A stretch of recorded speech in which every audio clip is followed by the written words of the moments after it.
আসসালামু আলাইকুম। আশা করি সবাই ভালো আছেন। আজকে আপনাদের সাথে পরিচয় করিয়ে দেব আমাদের ২ টা নতুন গাছের সাথে। আ এ একটা হচ্ছে সবেদা গাছ আর আরেকটা হচ্ছে মাল্টা গাছ। এই ২ টা আজকে মেলা থেকে কিনে আনা হইছে। তো ২টা গাছই আসলে ফলসহই গাছ কেনা হইছে।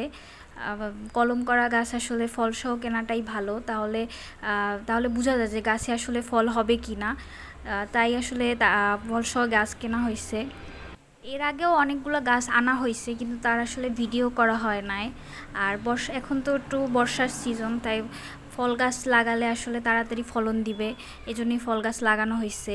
এই যে আমাদের এই যে যে গাছটা মালটা গাছটা লাগানো হয়েছে, এই গাছটা থেকে এই মালটাটা আসলে ছিঁড়ে ফেলা হইতেছে, কারণ কথায় আছে না যে চুরি গাছে মানে ফল থাকলে নতুন প্রথম গাছের ফল যদি চুরি হয়ে যায় তাহলে তো ধরেন চোরের হাত লাগবে, এই জন্য আসলে এটাকে ছিঁড়ে ফেলা হয়েছে। যদি ভালো লেগে থাকে অবশ্যই লাইক